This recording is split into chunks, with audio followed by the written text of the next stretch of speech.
Badan kecil begini mau lawan Shaolin, kamu cuma jago aduk semen. Sabar mas, semen keras aja bisa saya aduk sampai luluh, apalagi kalau cuma ngaduk-ngaduk muka situ. Assalamualaikum warahmatullahi wabarakatuh. Salam sejahtera, salam sehat, dan salam rahayu untuk kita semua. Apa kabar bapak-bapak, ibu-ibu, dan sahabat semua dimanapun Anda berada?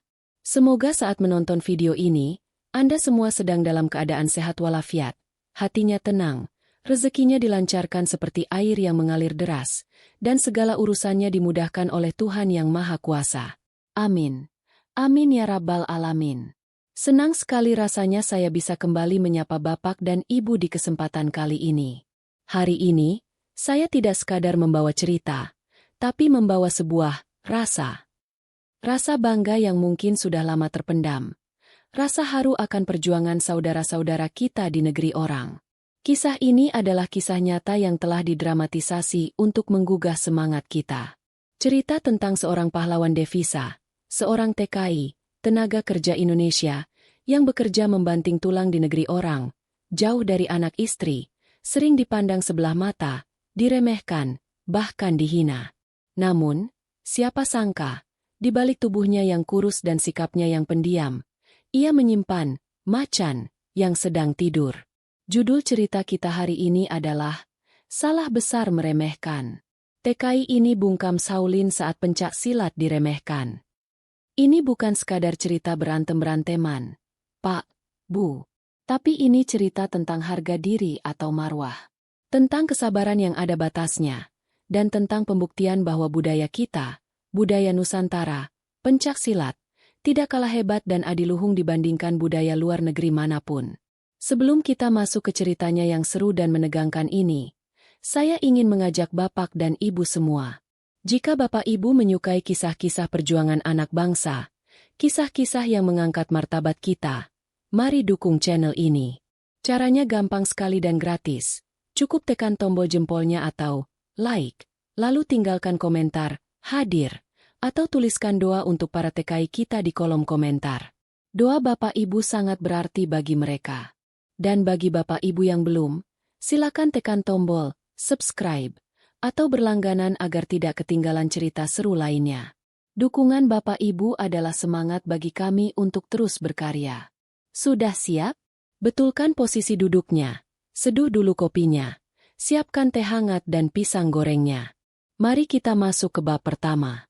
Di sebuah kota industri yang padat dan berdebu di pinggiran Tiongkok, angin musim dingin berhembus menusuk hingga ke sumsum tulang. Langit tampak kelabu, seolah enggan membiarkan matahari menghangatkan bumi. Di sanalah Budi, seorang pria paruhbaya berusia 45 tahun asal pedalaman Jawa Barat, mengadu nasib. Budi bukanlah orang yang berpendidikan tinggi. Ijazahnya hanya sekolah menengah, kulitnya legam terbakar matahari, dan tangannya kasar penuh kapalan. Namun, ia memiliki tekad sekeras baja. Ia rela meninggalkan kampung halamannya yang hijau, meninggalkan istri tercinta dan dua anaknya yang sedang beranjak dewasa, demi satu tujuan, mengubah nasib keluarga. Setiap pagi, jarum jam belum menyentuh angka 5, Budi sudah harus bangun. Udara dingin di asrama pekerja yang sempit itu seringkali membekukan sendi-sendi jarinya. Dengan air keran yang sedingin es, ia membasuh muka, mengambil wudhu, dan bersujud. Dalam setiap sujudnya, terselip doa lirih. Ya Allah, kuatkan hamba. Lindungi keluarga hamba di kampung. Budi bekerja sebagai buruh kasar di sebuah proyek pembangunan gudang logistik raksasa.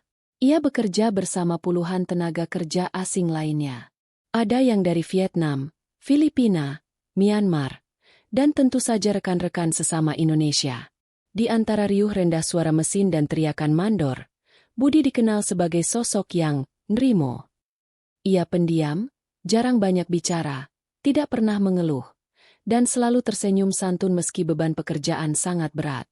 Tubuh Budi tidak terlalu besar, tingginya hanya sekitar 165 cm, terlihat kecil dan kurus jika dibandingkan dengan mandor-mandor lokal yang bertubuh kekar dan tinggi besar. Namun, jika diperhatikan dengan seksama, ada sorot mata yang berbeda dari Budi. Sebuah ketenangan yang sulit dijelaskan. Seperti permukaan danau yang tenang namun dalam dan menghanyutkan. Ketenangan seorang yang sudah kenyang makan asam garam kehidupan. Kehidupan sebagai TKI di sektor kasar di sana tidaklah mudah. Pak, Bu. Selain kendala bahasa yang membuat komunikasi sering salah paham, mereka seringkali mendapatkan perlakuan kurang menyenangkan. Ada pandangan merendahkan dari sebagian penduduk lokal atau pekerja senior setempat. Seringkali mereka dianggap pekerja kelas 2, dianggap bodoh, dan hanya bisa disuruh-suruh dengan kasar. Budi sering melihat teman-temannya dibentak hanya karena masalah sepele seperti salah menaruh semen, atau upah lembur yang kadang dipotong tanpa alasan jelas. Darah muda teman-temannya sering mendidih. Tapi Budi, sebagai yang dituakan, selalu menjadi air pendingin. Ingat anak istri di rumah. Kang, kita di sini cari uang, bukan cari musuh. Begitu ucap Budi selalu sambil menepuk bahu teman-temannya. Sabar itu pahit, tapi buahnya manis. Kebetulan, lokasi proyek tempat Budi bekerja berdekatan dengan sebuah kompleks perguruan bela diri tradisional yang cukup ternama dan disegani di distrik itu. Bangunannya megah dengan arsitektur khas Tiongkok kuno. Konon, perguruan itu masih memiliki garis keturunan ilmu dengan gaya Shaolin Utara yang legendaris.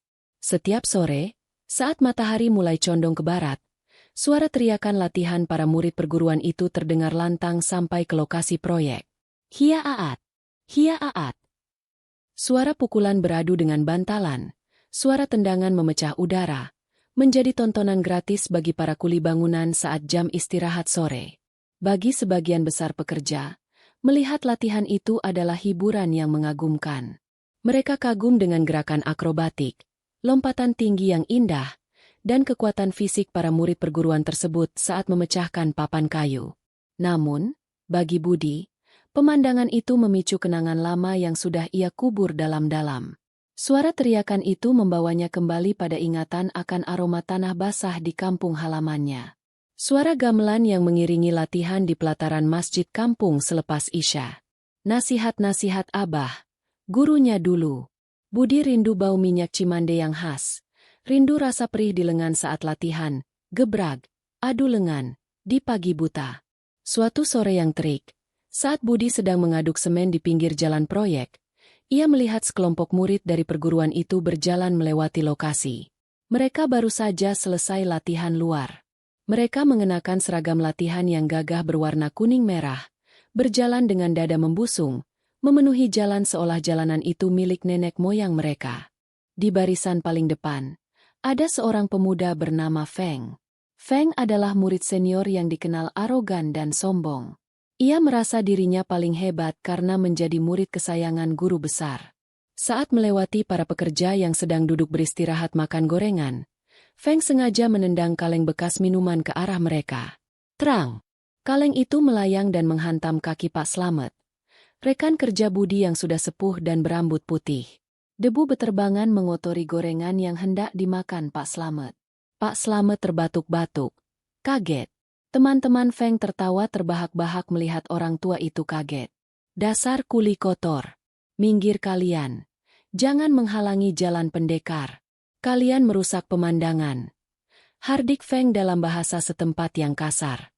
Darah Budi berdesir panas. Cangkul kecil di tangannya ia genggam erat hingga buku-buku jarinya memutih. Namun, ia menarik napas panjang, beristighfar dalam hati, menahan amarahnya agar tidak meledak. Budi segera meletakkan alat kerjanya dan berlari menghampiri Pak Slamet. Ia membersihkan celana Pak Slamet dari debu. "Bapak tidak apa-apa?" tanya Budi lembut. "Tidak apa-apa, Bud. Cuma kaget," jawab Pak Slamet dengan suara bergetar. Matanya berkaca-kaca menahan malu dan sedih. Feng dan kawan-kawannya tidak merasa bersalah sedikit pun. Mereka hanya mendengus meremehkan, lalu berlalu sambil meludah ke tanah. Lihat mereka, lemah sekali. Orang-orang dari selatan memang payah. Bagaimana bisa negara mereka maju kalau rakyatnya lembek seperti tahu? Ejek Feng dengan suara keras, sengaja agar didengar oleh para pekerja Indonesia.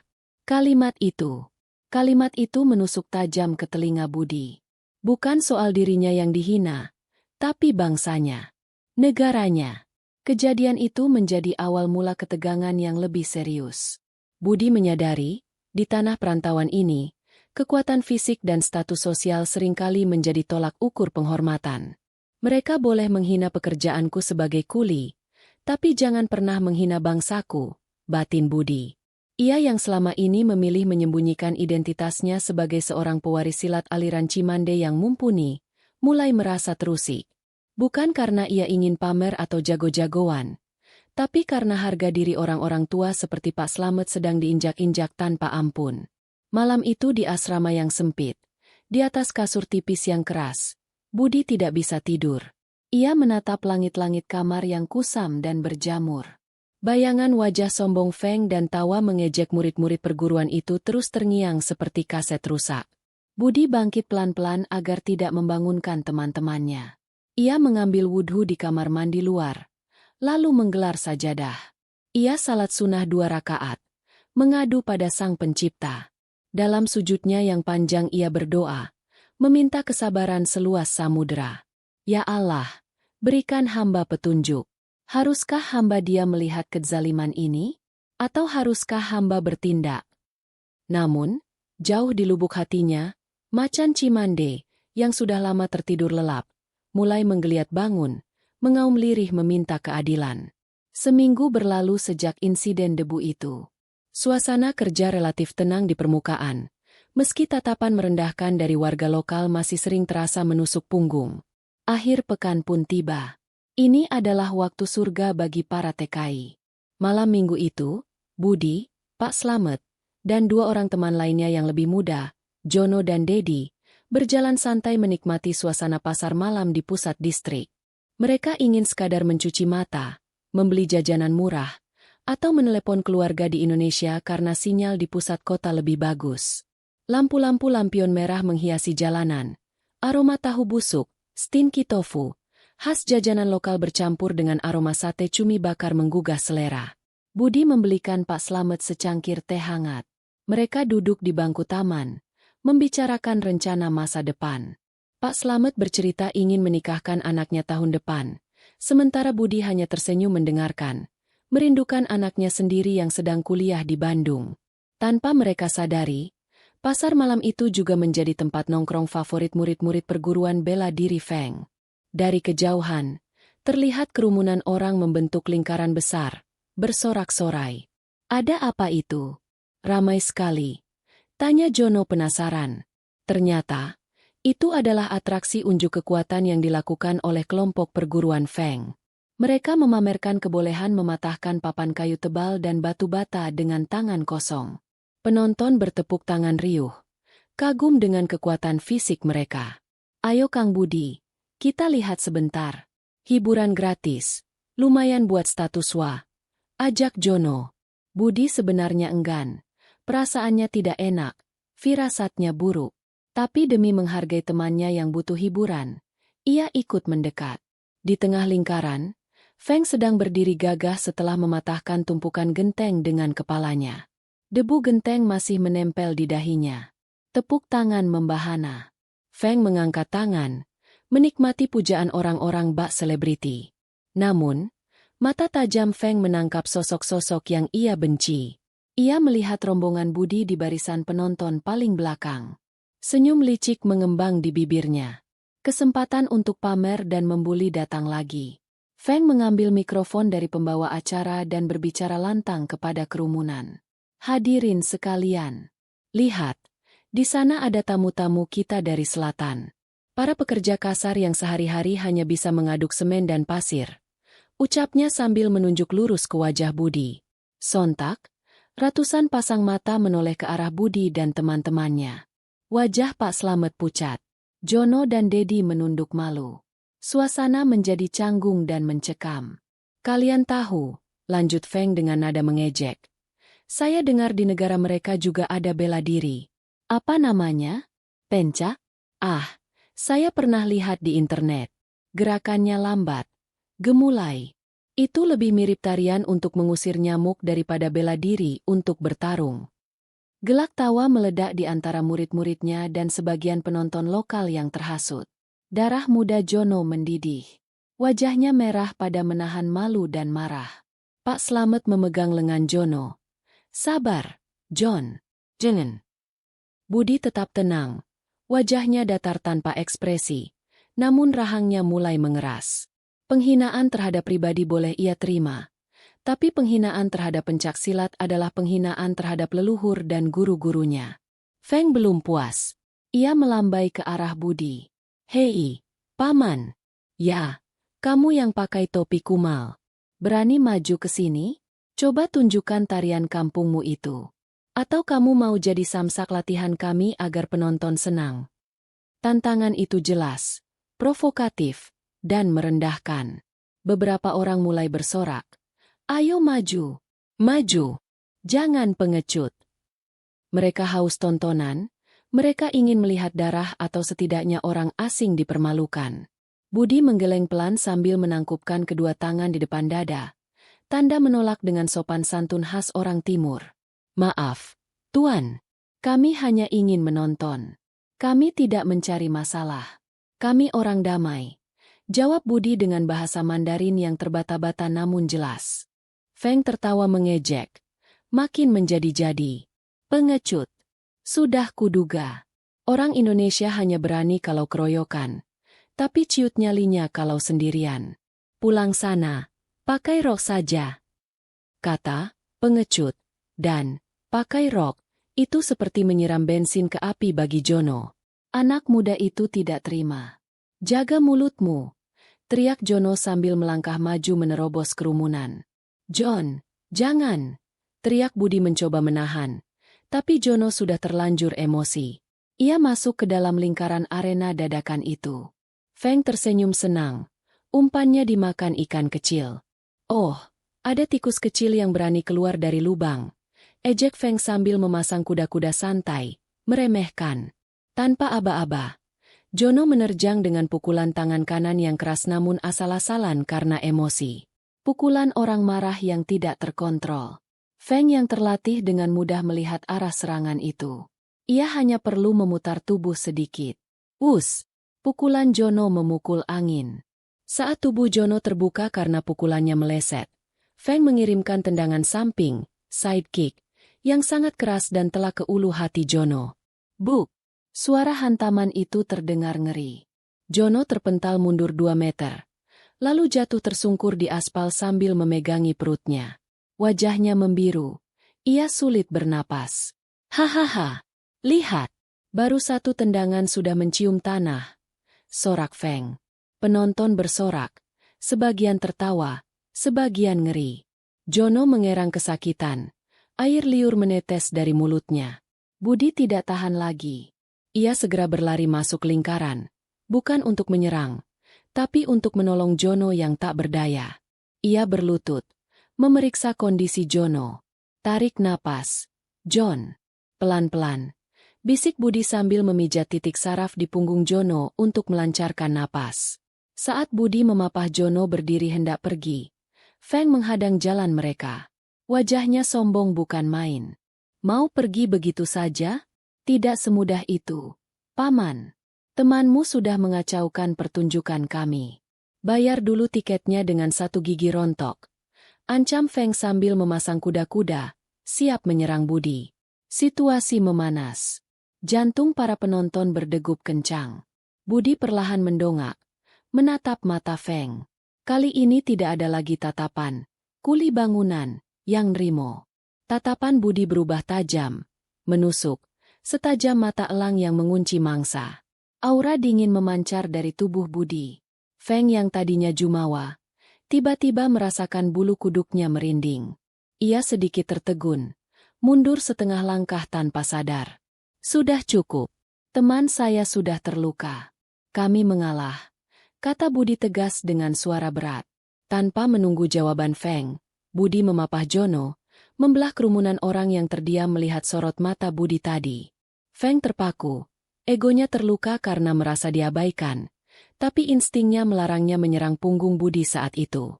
Sesampainya di asrama, suasana menjadi muram. Jono terbaring di kasur, masih meringis kesakitan. Ada memar biru besar di perutnya. Jejak sepatu Feng tercetak jelas di kulitnya. Pak Slamet sibuk mengompres dengan air hangat. Maafkan saya, Kang Budi. Saya emosi tadi. Saya nggak terima negara kita dihina. Saya malu kalah secepat itu, ucap Jono lirih. Air mata menetes dari sudut matanya. Bukan karena sakit fisik, tapi sakit hati. Budi tersenyum tipis, mengambil minyak gosok butut dari tasnya. Ia mulai mengurut kaki Jono yang terkilir saat jatuh tadi. Tidak apa-apa, John. Itu wajar. Darah muda. Tapi ingat, amarah adalah musuh terbesar seorang pendekar. Kalau kita marah, kita buta. Kita kehilangan kendali. Musuh bisa membaca gerakan kita semudah membaca koran. Nasihat Budi sambil tangannya bekerja. Jono terdiam, merasakan pijatan Budi. Awalnya sakit, tapi perlahan rasa sakit itu hilang berganti hangat. Ia baru menyadari sesuatu. Kang Budi, Akang sebenarnya bisa silat ya? Pijatan Akang ini beda. Ini pijatan orang yang tahu anatomi tubuh. Rasanya langsung ke otot dalam, memperbaiki urat yang geser. Budi tidak menjawab, hanya terus memijat dengan telaten. Pak Slamet yang sedang menyeduh kopi menimpali. Saya juga curiga, Bud. Caramu berdiri tadi saat memapah Jono. Kuda-kudamu kokoh sekali. Kaki kirimu menancap seperti paku bumi. Feng tadi sempat ragu mau menyerangmu. Saya lihat itu. Akhirnya Budi menghela napas panjang, meletakkan botol minyak. Dulu, waktu muda, saya sempat belajar sedikit di kampung. Tapi itu masa lalu. Pak, John. Di sini saya kuli. Saya datang untuk cari nafkah, bukan cari masalah. Tangan saya ini. Budi menatap telapak tangannya. Dulu pernah mencelakai orang sampai parah.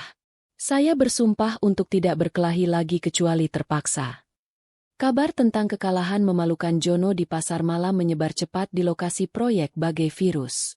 Keesokan harinya, para pekerja Indonesia menjadi bahan olok-olokan pekerja lokal yang pro pada perguruan Feng. Keadaan semakin tidak nyaman.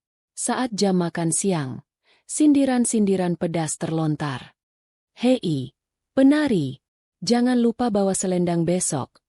Ledek mereka sambil tertawa. Hati-hati. Nanti kesandung kerikil nangis.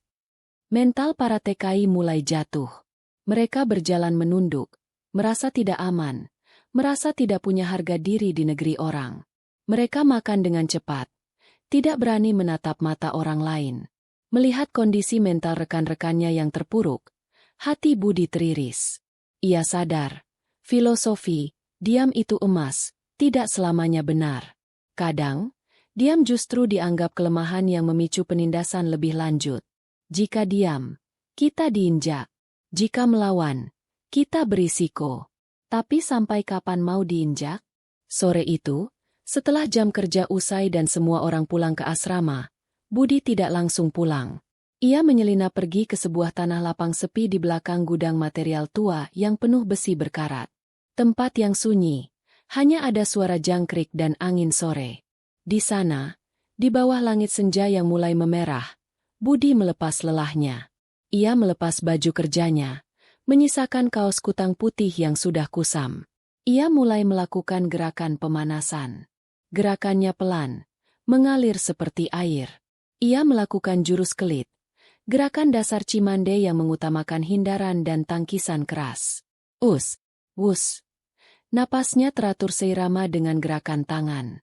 Tulang-tulang lengannya yang sudah ditempa bertahun-tahun berbunyi gemeretak saat digerakkan. Ia mendekati sebuah batang pohon pinus tua yang keras di depannya. Ia memasang kuda-kuda.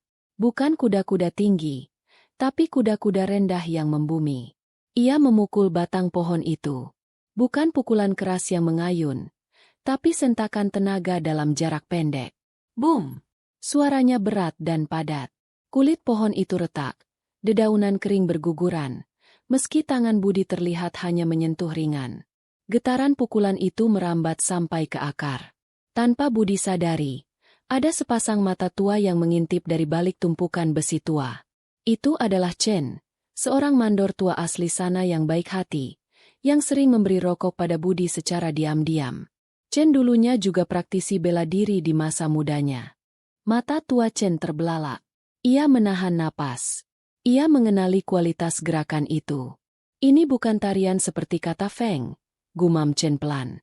Ini seni membunuh yang disembunyikan dalam kelembutan. Kuda-kudanya kokoh tapi fleksibel. Tenaganya, tenaga dalam murni. Malamnya, Chen mendatangi Budi di asrama saat yang lain sudah tidur. Ia membawa sebotol arak obat gosok tradisional Cina yang mahal. Untuk temanmu yang sakit, kata Chen sambil meletakkan botol itu di meja. Budi terkejut dan berterima kasih. Chen duduk di sebelah Budi di teras asrama. Mereka merokok bersama dalam diam sejenak. Budi, aku lihat kau di belakang gudang tadi sore, kata Chen tiba-tiba. Budi tersentak. Rokok di tangannya hampir jatuh. Tuan Chen, gerakanmu itu aliran tua. Sangat berbahaya. Kenapa kau biarkan temanmu dihajar kemarin? Kenapa kau biarkan dirimu dihina? Tanya Chen langsung menatap mata Budi. Budi menunduk, menatap asap rokok yang mengepul. Saya sudah berjanji pada istri saya, Tuan Chen. Saya kesini untuk cari nafkah. Saya takut kalau saya lepas kendali, saya akan dipulangkan, dideportasi, atau malah masuk penjara. Siapa yang akan kasih makan anak-anak saya? Chen mengangguk mengerti. Ia menepuk lutut Budi. Aku paham, Budi. Kau orang baik. Kau ayah yang bertanggung jawab. Tapi dengar nasihat orang tua ini. Di dunia persilatan, dan di dunia laki-laki, kadang harimau harus mengaum agar anjing liar tidak menggigit domba. Chen melanjutkan, Feng dan gurunya, Master Liu, mereka orang yang memuja kekuatan. Bahasa mereka adalah kekuatan. Mereka tidak akan berhenti menindas sampai mereka merasa takut atau hormat padamu. Kalau kau diam terus, besok lusa mungkin Pak Slamet yang akan masuk rumah sakit. Pikirkan itu. Kata-kata Chen merasuk dalam ke hati Budi seperti paku yang dipalu. Benar juga. Mengalah tidak selalu menyelesaikan masalah. Kadang kita harus berdiri tegak untuk melindungi yang lemah. Bapak-bapak, ibu-ibu, sampai di sini bagaimana perasaan Bapak Ibu? Deg-degan? Kesal sama si Feng? Atau kasihan sama Kang Budi yang dilema? Memang berat jadi perantau. Mau melawan takut dideportasi. Diam saja sakit hati. Kalau Bapak Ibu ada di posisi Budi, kira-kira apa yang akan Bapak Ibu lakukan? Lawan atau diam? Coba tulis di kolom komentar ya. Saya ingin tahu pendapat bapak-bapak sekalian. Dan bagi yang baru bergabung, jangan lupa tekan tombol subscribe warna merah di bawah video ini. Gratis kok Pak, Bu. Biar kalau ada video cerita seru begini lagi, Bapak Ibu dapat notifikasi paling duluan di HP-nya. Dan jangan lupa share video ini ke grup WhatsApp keluarga atau grup arisan, biar semua tahu kehebatan silat kita. Yuk, kita kembali ke arena pertarungan. Benar saja dugaan Mandor Chen. Feng merasa di atas angin. Kemenangannya atas Jono membuatnya besar kepala. Ia merasa tak tersentuh hukum. Konflik semakin meruncing ketika Feng dan gerombolannya mulai melakukan tindakan kriminal. Mereka mulai memalak para TKI di hari gajian. Mereka menunggu di gerbang proyek setiap tanggal muda. Uang keamanan. Kalau mau pulang ke asrama dengan selamat, bayar. Bentak anak buah Feng dengan wajah garang. Mereka meminta 10% dari gaji para pekerja. Jumlah yang sangat besar bagi TKI yang gajinya pas-pasan, yang setiap sennya sangat berharga untuk keluarga di kampung. Ini sudah masuk ranah kriminal, tapi polisi setempat enggan ikut campur urusan, perselisihan antar pekerja, atau urusan anak muda, apalagi Feng anak orang kaya. Para TKI ketakutan. Mereka menyerahkan uang jerih payah mereka dengan tangan gemetar. Ada yang menangis karena uang itu harusnya untuk beli susu anak atau obat orang tua. Saat itulah, Budi melihat Pak Slamet menyerahkan amplop gajinya yang tipis sambil menangis sesenggukan. Cucu saya sakit, butuh biaya, tolong jangan ambil banyak-banyak. Mohon Pak Slamet sambil memegangi tangan preman itu. Tapi anak buah Feng malah tertawa dan merampas amplop itu, mengambil separuhnya. Ini biaya perlindungan, Pak Tua. Bersyukurlah kami masih sisakan.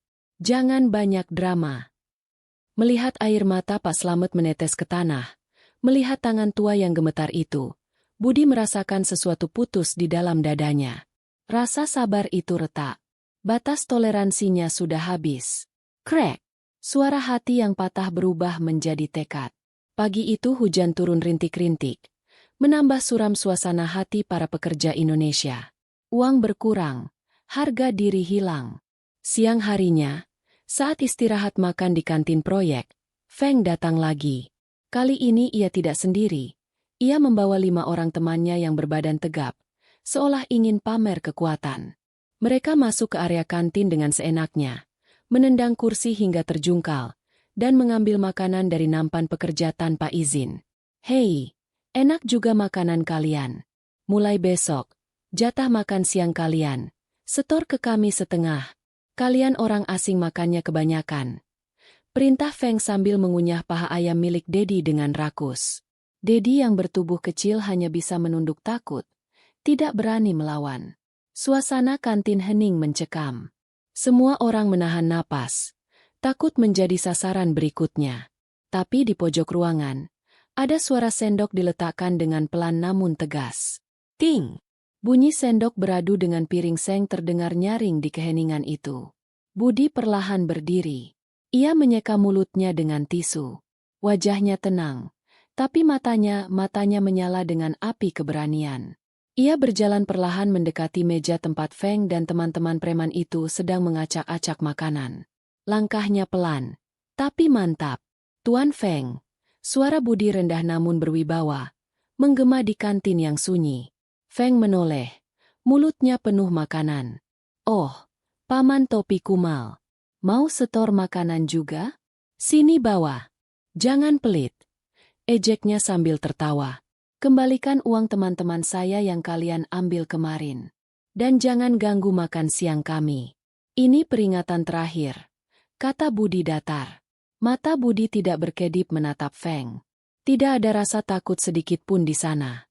Hanya ada ketegasan seorang ayah yang melindungi keluarganya. Suasana kantin mendadak beku. Angin seolah berhenti berhembus. Para pekerja lain menahan napas. Ngeri membayangkan apa yang akan terjadi pada Budi. Feng tertawa keras hingga menyemburkan remah makanan. Wah, tikus ini sudah berani mencicit. Kalian dengar itu? Dia menyuruhku. Dia mengancamku. Teman-teman Feng ikut tertawa dan mulai mengepung Budi. 6 orang berbadan besar melawan 1 orang tua yang kurus. Dengar ya tua bangka, kalau kau tidak mau nasibmu seperti temanmu yang di asrama itu, lebih baik kau sujud sekarang, jilat sepatuku yang penuh lumpur ini, dan minta ampun. Hardik Feng sambil menunjuk sepatu kotornya. Budi menghela napas panjang. Ia menatap langit-langit kantin sejenak, berdoa dalam hati. Saya tidak ingin berkelahi, tapi kalian sudah keterlaluan. Kalian mempermalukan nama perguruan kalian sendiri. Guru kalian pasti malu punya murid preman seperti kalian. Kungfu bukan untuk menindas, tapi untuk melindungi. Mendengar nama perguruannya disebut, Feng marah besar. Ia merasa dihina. Egonya tersentil. Ia mengambil piring berisi sisa tulang ayam dan melemparnya sekuat tenaga ke wajah Budi dari jarak dekat. Mati kau! Jangan bawa-bawa guruku. Semua orang berpikir wajah Budi akan hancur atau berdarah terkena piring keramik itu. Tapi dengan gerakan refleks yang sangat cepat, nyaris tak terlihat mata, Budi memiringkan kepalanya sedikit ke kiri. Piring itu melesat melewati telinganya dan pecah berantakan menghantam tembok di belakang. Perang! Semua orang terbelalak. Kecepatan reaksi Budi di luar nalar orang biasa. Feng kaget, matanya melotot. Tapi gengsinya terlalu tinggi untuk mundur di depan anak buahnya. Kau punya refleks bagus juga. Mari kita lihat seberapa bagus tulangmu menahan pukulanku. Tanpa menunggu lagi, Feng melancarkan pukulan lurus ke arah wajah Budi. Pukulan standar Shaolin yang kuat, lurus, dan cepat. Tapi bagi mata Budi yang terlatih puluhan tahun dalam kegelapan malam, gerakan itu terlihat lambat. Ia bisa melihat arah bahu Feng sebelum tangan itu bergerak. Budi tidak menangkis keras. Ia hanya menepis pergelangan tangan Feng dengan punggung tangannya, membelokkan arah pukulan ke samping, lalu melangkah maju, step in, menempelkan bahunya ke dada Feng. Teknik, rikatan, dalam silat Cimande, memanfaatkan jarak rapat. Budi menyentakkan bahunya sedikit. Duk! Hanya dengan dorongan bahu yang terlihat pelan, Feng terhuyung mundur 3 langkah. Napasnya sesak. Keseimbangannya goyah seketika. Ia merasa seperti menabrak tembok karet yang memantul dengan tenaga besar. Feng bingung. Tenaga macam apa itu? Serang dia. Habisi. Jangan kasih ampun. Teriak Feng panik sambil memegangi dadanya yang sesak. 5 teman Feng langsung menyerbu bersamaan. Mengeroyok dari segala arah. Depan, belakang, samping. Para TKI berteriak panik. Kang Budi, awas belakang. Tapi apa yang terjadi selanjutnya membuat semua mata terbelalak tak percaya. Budi tidak lari. Ia justru menari. Kakinya melangkah membentuk pola segitiga. Lincah menghindari pukulan. Tangannya bergerak cepat. Menangkis, menangkap, dan membanting. Tidak ada gerakan sia-sia. Seorang teman Feng mencoba menendang tinggi ke kepala. Budi merunduk sedikit, menangkap kaki itu di udara, memutarnya sedikit ke arah yang tidak wajar, dan gubrak. Orang itu jatuh mencium lantai keramik yang keras. Kakinya terkunci. Yang lain mencoba memukul dari belakang. Budi seolah punya mata di punggung. Ia menyikut ke belakang tanpa menoleh. Tepat mengenai ulu hati lawannya. Uff! Lawannya tumbang seketika. Berlutut sambil muntah air. Dalam hitungan kurang dari 1 menit. 5 orang teman Feng sudah mengerang di lantai kantin. Ada yang memegangi kaki. Ada yang memegangi perut. Tidak ada yang luka parah atau berdarah-darah. Budi masih menahan tenaganya. Ia hanya melumpuhkan persendian mereka. Hanya membuat mereka tidak bisa bangun. Feng berdiri mematung sendirian. Kakinya gemetar. Ia tidak percaya apa yang dilihatnya. Kuli bangunan yang pendiam ini baru saja melumpuhkan 5 murid perguruan elit dalam sekejap mata. Napas Budi bahkan tidak terengah-engah. Keringat pun belum keluar. Budi berdiri tegak di tengah, mayat-mayat yang mengerang. Merapikan kerah bajunya dengan tenang. Feng gemetar menahan marah dan malu yang luar biasa. Ia tahu ia tidak bisa menang hari ini. Di depan ratusan buruh yang selama ini ia tindas, ia dipermalukan habis-habisan. Egonya hancur berkeping-keping. Kau akan menyesal. Tunggu pembalasanku. Guru Liu tidak akan membiarkan muridnya dihina seperti ini. Kau cari mati. Teriak Feng sambil memapah teman-temannya keluar dengan tertatih-tatih. Kantin pecah oleh sorak-sorai para pekerja. Budi dikerubungi bak pahlawan nasional. Mereka menepuk bahu Budi, menyalaminya. Bahkan ada yang mencium tangan Budi. Pak Slamet menangis haru, merasa terlindungi. Tapi wajah Budi justru murung. Ia tidak tersenyum. Ia tahu, ini baru permulaan. Ia baru saja membangunkan naga yang lebih besar. Perang yang sesungguhnya baru saja dimulai. Benar saja. Feng langsung lari ke padepokan. Ia memutarbalikkan fakta. Ia mengadu pada gurunya sambil menangis buaya. Mendramatisir keadaan. Guru, kami diserang. Kami sedang lewat dengan damai. Tapi kuli-kuli asing itu menyerang kami dengan curang. Mereka pakai keroyokan. Mereka pakai senjata tajam. Bohong Feng. Dan pemimpinnya, orang tua itu, dia menghina perguruan kita. Guru, dia bilang kungfu Shaolin hanya tarian banci. Dia bilang Guru Liu sudah tua dan ompong. Hasut Feng semakin menjadi-jadi. Master Liu, seorang pria berusia 60 tahun dengan jenggot putih panjang, mengerutkan kening. Ia sedang meditasi di ruang leluhur. Ia adalah ahli kungfu beraliran Shaolin Selatan yang sangat dihormati dan bijaksana. Tapi kelemahannya adalah ia terlalu menyayangi Feng, murid yang ia anggap seperti anak sendiri, tanpa tahu tabiat aslinya. Benarkah dia berkata begitu? Menghina Shaolin? Menghina leluhur kita? Tanya Master Liu dengan suara berat. Matanya membuka perlahan, memancarkan wibawa yang mengerikan. Benar Guru. Dia sombong sekali. Dia menantang Guru untuk duel. Tambah Feng. Darah tua Master Liu mendidih. Di dunia persilatan, nama baik perguruan adalah segalanya. Nyawa boleh hilang, tapi kehormatan perguruan harus dijaga sampai mati. Baiklah, antarkan surat tantangan resmi. Kita selesaikan ini di atas Leitai, panggung pertarungan, secara jantan dan terhormat. Aku ingin lihat sehebat apa silat dari selatan itu. Aku akan mengajarinya arti sopan santun. Keesokan harinya, suasana di proyek tegang. Sebuah mobil mewah berhenti di depan gerbang. Keluar seorang pemuda tegap, bukan Feng, melainkan Zhang, murid senior yang paling kuat dan jujur, tangan kanan Master Liu. Zhang membawa sebuah amplop merah menyala dengan tulisan emas. Ia berjalan lurus menuju Budi yang sedang mengaduk semen. Tuan Budi, sapa Zhang sopan namun tegas. Saya diutus oleh guru besar Liu. Zhang menyerahkan surat itu dengan dua tangan. Guru Liu mengundang Anda untuk pertarungan persahabatan guna meluruskan kesalahpahaman dan menguji seni bela diri masing-masing.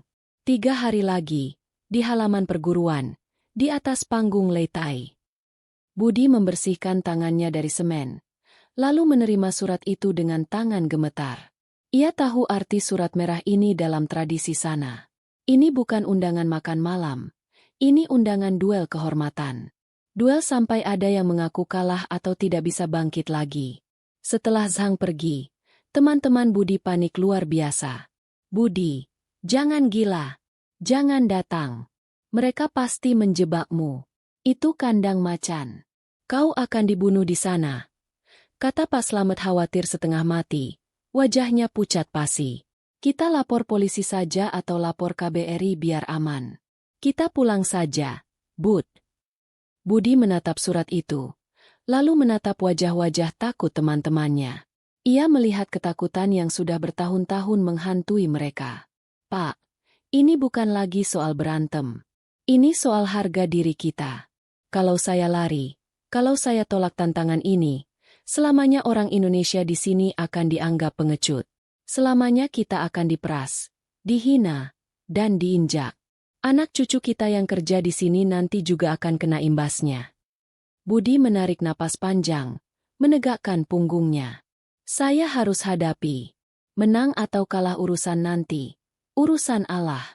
Setidaknya kita tunjukkan bahwa orang Indonesia punya nyali. Bahwa kita bukan bangsa tempe yang bisa diinjak-injak. 3 hari tersisa digunakan Budi untuk mengembalikan kondisi fisiknya. Ia tidak lagi menyembunyikan latihannya. Setiap sore di halaman asrama, teman-temannya melihat sisi lain Budi yang menakjubkan. Budi melatih pernapasan tenaga dalam. Ia duduk bersila berjam-jam, mengatur napas hingga keringat bercucuran meski udara dingin. Ia melatih pukulan pada batang pohon besi, mengeraskan kembali tulang-tulangnya yang sempat tidur. Buk, buk. Suara hantaman tangan kosong ke batang pohon terdengar ngeri setiap subuh. Teman-teman sesama TKI juga tidak tinggal diam. Solidaritas mereka bangkit. Mereka yang biasanya hemat, kini patungan. Mereka iuran membelikan Budi telur, madu, dan daging ayam agar gizi Budi tercukupi sebelum bertanding. Makan yang banyak, Kang. Biar kuat, kata Dedi sambil menyodorkan rantang makanan. Mereka bahkan membuatkan Budi celana pangsi hitam dari kain bekas seragam kerja yang dijahit ulang dengan tangan. Ini seragam kebesaranmu, Kang. Kata Jono menyerahkan celana itu dengan mata berkaca-kaca. Maaf cuma dari kain bekas. Tapi ini dijahit dengan doa kami semua. Budi terharu. Matanya basah. Ia memeluk Jono dan teman-temannya. Ini lebih berharga dari sutra, John. Ini baju zirah doa kalian. Insya Allah, Akang akan berjuang sekuat tenaga. Di sisi lain, di padepokan, Master Liu juga berlatih serius. Ia tidak meremehkan lawannya. Insting pendekarnya mengatakan, orang yang bisa mengalahkan 6 orang dalam sekejap bukanlah orang sembarangan. Liu melatih teknik, tapak besi, dan cakar naga, andalannya. Ia memecahkan batu kali dengan sekali pukul untuk memastikan kekuatannya. Ia ingin kemenangan mutlak untuk menjaga wibawa perguruan. Hari pertarungan pun tiba.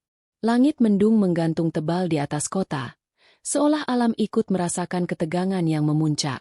Angin bertiup kencang, menerbangkan debu jalanan. Rombongan TKI berjalan beriringan menuju padepokan. Jumlahnya puluhan, mereka nekat mengambil cuti atau bolos kerja demi mendukung Budi. Mereka membawa bendera merah putih kecil di saku mereka. Budi berjalan di depan. Ia mengenakan kaos polos putih dan celana pangsi hitam buatan teman-temannya. Di kepalanya terikat kain batik lusuh pemberian almarhum ayahnya. Sebagai ikat kepala, udeng. Sederhana, sangat kontras dengan kemewahan padepokan. Tapi aura ksatria memancar kuat dari langkah kakinya yang tenang. Di gerbang padepokan, puluhan murid berbaris rapi dengan seragam kuning merah mereka. Suasana tegang dan hening. Feng tersenyum sinis di pojokan, merasa yakin gurunya akan menghancurkan Budi. Lihat, domba datang menyerahkan nyawanya ke kandang naga, bisiknya pada temannya. Budi masuk ke halaman utama. Di sana ada panggung kayu setinggi 1 meter, Lei Tai, yang dikelilingi senjata-senjata tradisional. Di tengah panggung, Master Liu sudah menunggu, duduk bersila dengan mata terpejam. Auranya tenang namun menekan, seperti gunung batu yang kokoh tak tergoyahkan. Master Liu membuka mata saat Budi naik ke panggung. Ia berdiri perlahan.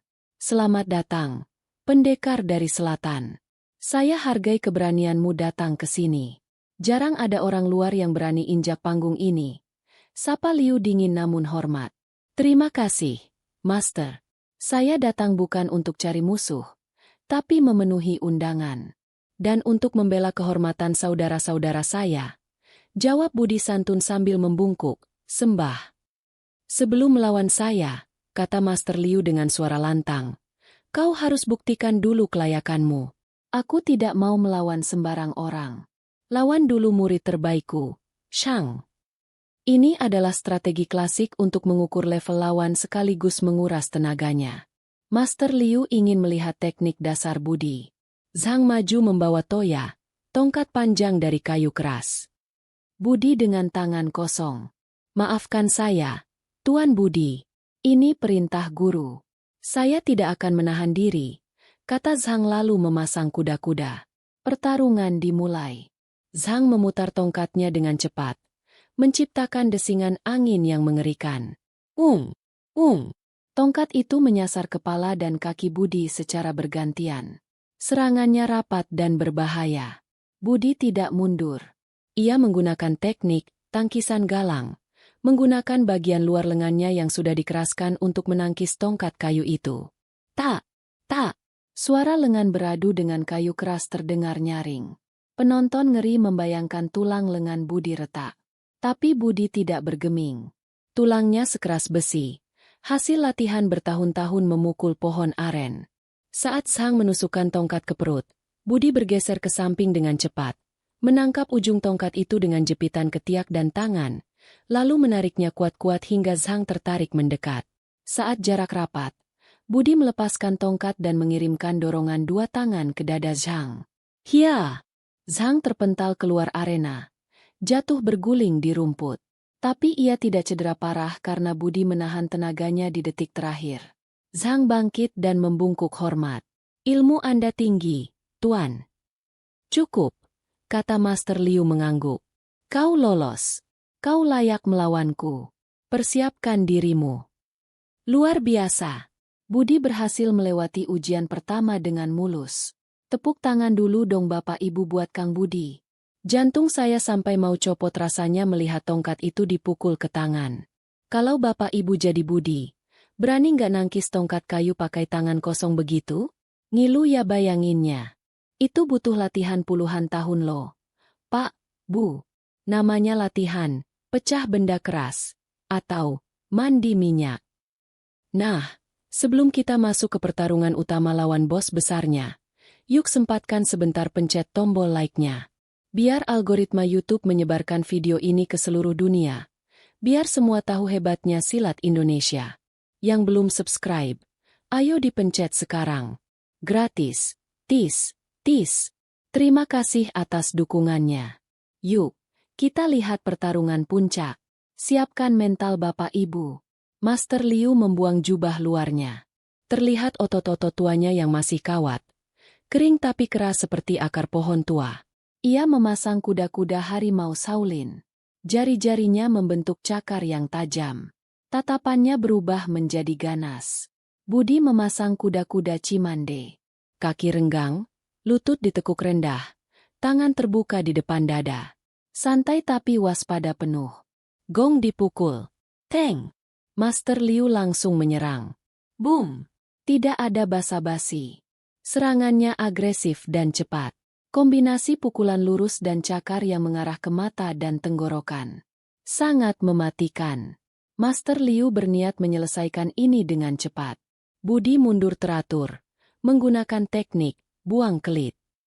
Ia tidak menangkis benturan langsung yang akan merusak tulangnya, tapi membuang tenaga lawan ke samping. Plah, buk, plah. Suara benturan lengan mereka terdengar jelas di seluruh halaman. Debu di panggung beterbangan. Budi merasakan lengan Master Liu sekeras beton. Tulang Budi terasa ngilu setiap kali bersentuhan. Gila, tenaga dalamnya kuat sekali. Orang tua ini monster. Batin Budi. Ia sadar, jika beradu kekuatan fisik, power versus power, ia pasti kalah karena Liu lebih terlatih fisiknya dan stamina kungfu utara sangat kuat. Budi harus main cerdik, main rasa. Master Liu melancarkan tendangan memutar yang sangat kencang mengarah leher. Budi merunduk, tapi kaki Liu masih menyerempet bahunya. Sret! Baju Budi robek. Kulit bahunya tergores merah dan perih. Penonton TKI berteriak histeris. Kang Budi, awas! Jono menutup matanya tidak tega. Budi bangkit, menyeka darah di bahunya. Ia mengatur napas. Ia teringat pesan abahnya di kampung dulu. Jadilah seperti air, Bud. Air itu lembut, tapi tetesan air bisa melubangi batu karang yang paling keras. Jangan lawan keras dengan keras. Kau akan patah. Ikuti arusnya, lalu hancurkan dari dalam. Budi mengubah taktik. Saat Liu memukul keras, Budi tidak lagi menangkis. Ia menempel. Saat tangan Liu datang, tangan Budi menempel di pergelangan tangan Liu dengan lembut, mengikuti arah geraknya, lalu tiba-tiba memutarnya sedikit. Teknik kilek, mengelak sambil memutar badan, dan babat. Liu kaget. Ia merasa memukul kapas. Tenaganya terbuang sia-sia ke ruang kosong. Keseimbangannya mulai goyah karena Budi terus menempel dan menarik dorong tubuhnya seperti bayangan. Napas Liu mulai memburu. Tenaga orang tua, sekuat apapun, pasti punya batas stamina jika terus memukul angin. Budi mulai mengendalikan ritme. Tiba-tiba, langit yang mendung menumpahkan isinya. Hujan deras turun membasahi arena panggung kayu terbuka itu. Biur! Lantai kayu menjadi sangat licin dan basah. Air menggenang. Bagi praktisi kungfu Shaolin Utara yang banyak menggunakan lompatan tinggi dan kuda-kuda lebar, lantai licin adalah bencana. Kuda-kuda Master Liu mulai goyah. Ia beberapa kali terpleset saat mencoba menendang tinggi. Pijakannya tidak mantap. Tapi bagi Budi, ini adalah berkah dari Tuhan. Silat Cimande lahir di tanah Pasundan yang sering hujan dan berlumpur. Teknik langkah Budi yang ngesot dan menapak bumi justru makin mantap di tempat licin. Kakinya seolah memiliki cakar yang mencengkeram lantai basah. Budi seolah menyatu dengan alam. Langit merestui kita. Maju Kang! Teriak Pak Slamet penuh semangat di tengah hujan. Melihat Liu goyah karena terpeleset, Budi melihat celah fatal. Saat Liu melancarkan pukulan ganda dengan emosi, dada tengahnya terbuka sedikit. Budi masuk dengan kecepatan penuh. Ia mengeluarkan jurus andalan pamungkas. Pecah piring. Sebuah pukulan telapak tangan terbuka yang sangat cepat. Plah! Tangan kiri menepis tangan Liu. Tangan kanan menghantam ulu hati dengan telapak terbuka. Disusul sikut kiri ke arah rusuk. Buk! Pukulan itu masuk telak. Master Liu terdorong mundur 5 langkah. Wajahnya memerah menahan sesak. Ia terbatuk, memuntahkan air liur. Untuk pertama kalinya dalam 10 tahun, Master Liu terkena pukulan telak yang membuatnya hampir tumbang dalam duel. Master Liu terjatuh berlutut. Napasnya tersengal-sengal. Ia mencoba bangkit tapi kakinya gemetar hebat. Hujan makin deras mengguyur tubuh tua itu, menyamarkan keringat dan air matanya. Ia sudah tidak sanggup mengangkat tangannya. Pertahanannya terbuka lebar. Budi melangkah maju dengan tatapan tajam. Ia sudah mengangkat kepalan tangannya tinggi-tinggi, siap memberikan pukulan terakhir ke wajah Liu untuk mengakhiri pertarungan. Kemenangan sudah di depan mata. Feng berteriak, "Jangan!" Kepalan tangan Budi melesat dan berhenti mendadak. Hanya 2 sentimeter di depan hidung Master Liu. Angin pukulan itu mengibarkan jenggot putih Liu. Master Liu memejamkan mata, pasrah, tapi tidak ada rasa sakit. Ia membuka mata pelan-pelan. Dilihatnya Budi mematung. Air hujan menetes dari kepalan tangannya. Budi menarik kepalanya kembali. Ia mundur selangkah, lalu membungkuk hormat, sembah, dengan sangat dalam. Ia mengulurkan tangannya yang kasar untuk membantu Master Liu berdiri. Pertarungan selesai. Master, Anda hebat. Saya banyak belajar dari ketangguhan Anda, ucap Budi tulus dengan senyum tipis. Master Liu terbelalak kaget. Ia menatap tangan kasar kuli bangunan itu. Egonya hancur, digantikan rasa kagum. Kenapa? Kenapa kau tidak memukulku? Kau bisa menang mutlak. Kau bisa mempermalukanku. Tanya Liu dengan suara parau. Dalam budaya kami, ada pepatah, menang tanpa ngasorake. Menang tanpa merendahkan. Saya mencari saudara, Master, bukan musuh. Kemenangan sejati adalah saat kita memenangkan hati lawan, jawab Budi lembut. Master Liu terdiam.